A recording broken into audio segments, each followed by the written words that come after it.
You are watching खबर face to face. दर्शकों, स्वागत है आपका खबर फेस टू फेस में। मैं ज़ीशान आज़मी। आज की ताज़ा खबर देखने से पहले हमारे चैनल को सब्सक्राइब कीजिए और बेल आइकन दबाना ना भूलें ताकि आपको डेली अपडेट तुरंत मिल सके। आइए देखते हैं आज की ताज़ा खबर। मीरा भाईंदर के चकुलपाड़ा इलाके में 2 दिन पहले यानी 22 अक्टूबर 2025 को पार्किंग विवाद के चलते 2 समुदायों के बीच झड़प हो गई थी। इस घटना ने पूरे इलाके का माहौल तनावपूर्ण बना दिया। स्थानीय लोगों ने प्रशासन से लगातार निष्पक्ष कार्रवाई की मांग की। इसी सिलसिले में आज मीरा रोड की आवाम ने एआईएमआईएम के राष्ट्रीय प्रवक्ता और पूर्व विधायक वारिस पठान साहब से मदद मांगी। वारिस पठान साहब ने तुरंत इस मामले को गंभीरता से लेते हुए डीसीपी जोन 1 राहुल चौहान से मुलाकात की और निष्पक्ष कानूनी कार्रवाई की मांग रखी। इस मुलाकात के दौरान बड़ी तादाद में स्थानीय लोग भी मौजूद थे। वारिस पठान साहब ने पुलिस अधिकारियों से अपील की कि जांच निष्पक्ष हो, किसी भी समुदाय के साथ पक्षपात न किया जाए और असल दोषियों को ही सजा मिले। वारिस पठान साहब ने मीडिया से बातचीत में कहा कि हमारा मकसद नफरत नहीं, इंसाफ है।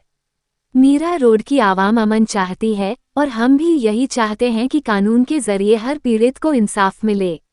डीसीपी राहुल चौहान ने भी भरोसा दिलाया कि पुलिस अपनी जांच पूरी ईमानदारी और पारदर्शिता के साथ करेगी और किसी निर्दोष को परेशान नहीं किया जाएगा।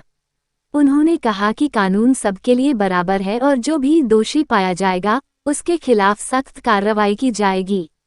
मीरा रोड के लोगों ने इस मुलाकात को उम्मीद की किरण बताया और कहा कि अगर जनता और नेता मिलकर सही दिशा में आवाज उठाएं तो किसी भी विवाद का हल शांति से निकाला जा सकता है। कुल मिलाकर आज की यह मुलाकात सिर्फ एक शिकायत नहीं बल्कि इंसाफ और अमन की पुकार थी, जो पूरे मीरा भाईंदर के लिए एक मिसाल साबित हो सकती है। मीरा रोड आए, क्या आप बता सकते हैं मीरा भाईंदर में शांत माहौल रहे, आप आकर के यहाँ पर माहौल में और गर्मी लाने की भी बात हो रही है। दूसरी बात, आपको अगर इतनी हिमायत करनी है उनकी तो जिनकी शिकायत नहीं हुई है पुलिस में एफआईआर नहीं, वो दर्ज करवाते आप। आपका मीरा भाईंदर से क्या संबंध है? मेरा पूरा हिंदुस्तान से संबंध है क्योंकि मैं भारतीय मुसलमान हूँ। मुझे गर्व है इस बात का, मेरा संबंध है इंसानियत के साथ, मेरा संबंध है कायदे कानून के साथ, मेरा संबंध है और संविधान के साथ मेरा संबंध है। आज हम आए हैं काशी मीरा में। हमने यहाँ पे डीसीपी जोन 1 चौहान साहब से मुलाकात करने के लिए हम आए हैं क्योंकि आपने देखा 2-3 दिन पहले जो दाचुकपाड़ा के अंदर हुआ था, आपस में 2 समुदाय के बीच में कुछ पार्किंग को लेकर हुआ था इश्यूज।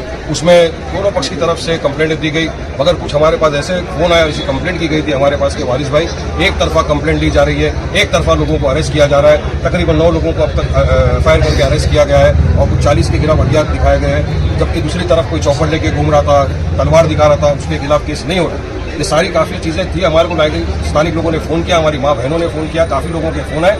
तो आज हमने कहा ठीक है हम आपके साथ चलेंगे। हमने डीसीपी साहब से बात की, डीसीपी साहब ने हमको आश्वासन दिया। हमारी तकरीबन पौना घंटा मीटिंग मुलाकात हुई उनसे। उन्होंने कहा वारिस साहब देखिए हमने निष्पक्ष इंक्वायरी हम कर रहे हैं। हमने यही कहा कि सर संविधान इक्वलिटी की बात करता है, कायदे कानून का आप भी पालन करिए और निष्पक्ष तरह से इंक्वायरी करिए। जो भी गिल्टी है उसके खिलाफ आप कार्रवाई करिए। वायलेंस का हम कंडेम करते हैं, वायलेंस नहीं होना चाहिए। लेकिन कितने लोगों की रिक्शाएं तोड़ दी, उनका क्या, जिसने तोड़ा आप उसके खिलाफ केस करिए। आपने एक तरफ इंक्वायरी क्यों कर रहे हो? आप बीजेपी के कोई मंत्री यहाँ पे आके घूम रहे हैं, भड़काने की बात कर रहे हैं। सवाल आपको उनसे करना चाहिए कि आप क्यों घूम रहे हो एरिया के अंदर, भड़का रहे हो पूरी पब्लिक के पास जाकर।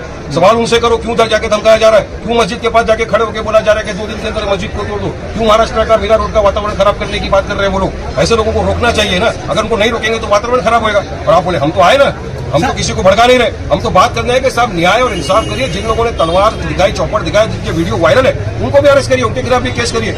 डीसीपी साहब ने हमको आश्वासन दिया है और कहा है वारिस भाई बिल्कुल हम उनके खिलाफ कंप्लेंट ले रहे हैं, उनको बुलाएंगे, अरेस्ट करेंगे और जो भी कानूनी कार्रवाई होगी निष्पक्ष कार्रवाई होगी। हमने कहा निष्पक्ष कार्रवाई नहीं करेंगे तो सब फिर हम कोर्ट में भी जा सकते। हम तो कायदे कानून का सम्मान करते हैं। हम बीजेपी के वाले को तो रास्ते में उतर के दादागिरी धांधली तो नहीं कर रहे ना, उनको रोकिए। और इस तरह से जो आके यहाँ पे डरा रहे, धमका रहे, घरों के अंदर खाली करो, बांग्लादेशी है पूरा सर, ये बिल्कुल डराने धमकाने वाली बात है। इनके खिलाफ सख्त कार्रवाई की जाए और इनको हिरासत में लिया जाए। डीसीपी साहब ने सुना, उन्होंने कहा बिल्कुल अगर कोई भी इस तरह की धमकी देगा आओ मेरे पास कंप्लेंट करो, इमीडिएटली हम एक्शन लेंगे उनके खिलाफ। लेकिन एक बात बताइए, इस तरह से अगर बाहर के नेता आकर यहाँ पर अपनी राजनीति करेंगे तो माहौल बिगड़ने का ज्यादा चांस है।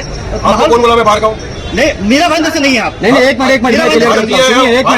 एक बात बताइए, यहाँ के हालात आप नहीं जानते, यहाँ के हालात आप नहीं। वारिस भाई, कल किरीट सोमैया आए, माहौल खराब हुआ, हिंदू एंगल गया, आज वारिस पठान आए, मुस्लिम एंगल जा रहा, तो क्या माहौल शांत होने वाला? ये सवाल ये बनता है। माहौल खराब किया, लेकिन वारिस पठान ने आके संविधान को लेकर आया, हक न्याय इंसाफ की बात किया, रूल ऑफ लॉ की बात किया, कायदे कानून की बात किया। मैं उनकी तरह एरिया में जाके घुमा नहीं डंडा वंडा लेके। मैं किसी को लेके चाहता तो वो अगर 300 लोग को लेके घूमे, मैं 5000 लोग को लेके घूमता, लेकिन मैं कायदे कानून का सम्मान करता हूँ, पालन करता हूँ संविधान का। इसलिए हम आए डीसीपी से मिलने के लिए, मेरा मौलिक अधिकार है, मैं चाहूँ तो बिल्कुल। और यहाँ के लोगों ने मुझे बताया, आप कौन होते मुझे बोलने वाले, आप बाहरी हो? अरे यहाँ का हूँ मैं, बिल्कुल भारतीय हूँ, भारत का रहवासी हूँ, कहीं भी जा सकता हूँ पूरे भारत में, जहाँ भी मसला हो मुझे इनको आवाज देगा, मैं पहुंचूंगा वहाँ। लोगों को बहुत उम्मीद है कि आप उनके लिए कुछ न्याय ला पाएंगे, तो ये मॉब है, इनको आप क्या आश्वासन दे रहे हैं? बिल्कुल, अभी उसी तरह की बात करेंगे। वो ये रुके हुए हैं कि हमारे डीसीपी साहब से क्या बात हुई, तो बताएंगे हम। जो आपको मैंने बताया, उनके सामने मेरी बात सुनूंगा।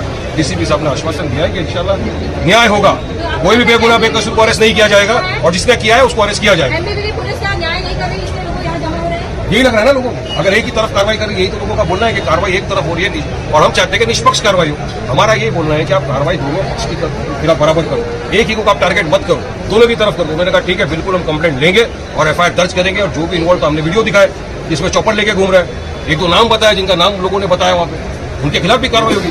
पुलिस प्रशासन यहाँ बड़े नेताओं की सुरक्षा रक्षा में ही लगे हैं, तो वो कब तफ्तीश करेगी, वो कब इंक्वायरी करेगी? इस तरीके से अगर सब बड़े नेता आएंगे तो उनकी तो ड्यूटी बन जाती है कि आप लोगों को पहले प्रोटेक्शन दे। जैसे अभी यहाँ बहुत लोग जुटे हैं, इनको संभालने का काम लगा, तो वो कब अपनी इंक्वायरी करेंगे? सर, मैंने मेरे लिए प्रोटेक्शन कभी नहीं मांगा, मेरा अल्लाह का फिर। यहाँ पे जो लोग आए हैं ना, यहाँ पे ये न्याय की गुहार लगाने आए, उनको उम्मीद है कि वारिस भाई आया है, हमारे लिए बात करेगा, इंसाफ की बात करेगा, संविधान की बात करेगा, कायदे कानून की बात करेगा, और जो ज्यादती हो रही है उस ज्यादती के खिलाफ आवाज उठाएगा। इसलिए लोग यहाँ जमा हुए, मेरी मोहब्बत में आए हैं। लेकिन अभी तक भी एक एफआईआर हुई है जिसमें 9 लोग गिरफ्तार हुए। जैसी दूसरी बात आप कर रहे हो कि चॉपर लेके घूम रहा है, वहां पे उसकी अगेंस्ट में उसकी फैमिली या उसके घर का कोई भी या जो सदस्य जेल में, उनकी तरफ से एफआईआर नहीं हुई है, सिर्फ एक एफआईआर हुई है। अभी उन्होंने कहा, तो आप उनको तैयार करोगे एफआईआर के लिए लेके जाओगे? तैयार है, उन्होंने कंप्लेंट बोला कि कंप्लेंट डालो, अभी क्या? अभी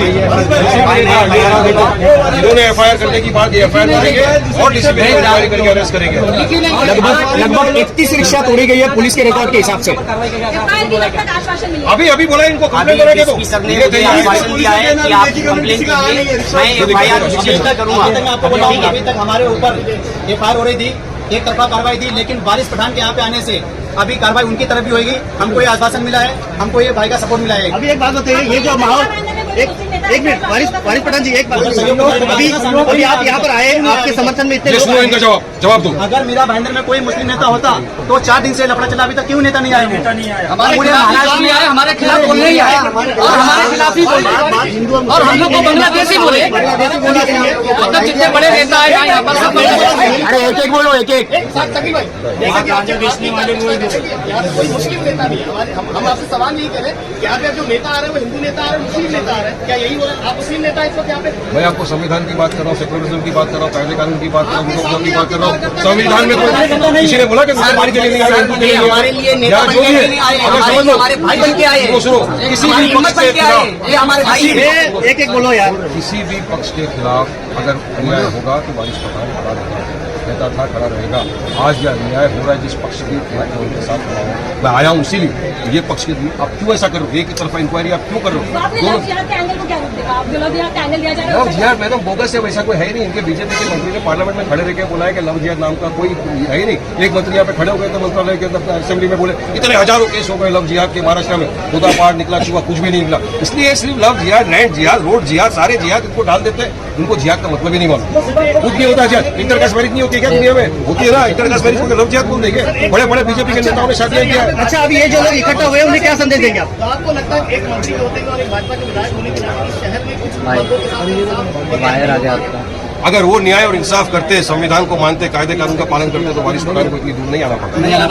वो नहीं कि इसीलिए मेरे को आना पड़ा ना, वो नहीं कि इसलिए यहाँ की आवाम को ऐसा लगा कि नहीं बिल्कुल हमारा कोई हमदर्द है, हमारा भाई है, इसलिए मुझे फोन करके बुलाया, इसीलिए मैं आया हूँ ना। इंसानियत का भी तकाजा, इंसानियत का भी नाता। हम सिर्फ सियासत पैसों के लिए नहीं करते, हम सियासत लोगों की मदद करने के लिए करते, इसीलिए मजलिस इत्तेहाद मुस्लिमीन फेमस है। अच्छा, ये लोगों का अभी संदेश क्या देगा? लोग जब मारने आते हैं उसके बारे में क्या कहना चाहेंगे? एक समुदाय के लोग दूसरे समुदाय को मारने आते हैं, कोई भी समुदाय का इंसान इंसान दूसरे समुदाय को अगर मारने आए तो गलत है। मैं वायलेंस का हमेशा से कंडेम करता था, करता रहूंगा। किसी को कायदा कानून हाथ में लेने का अधिकार नहीं है।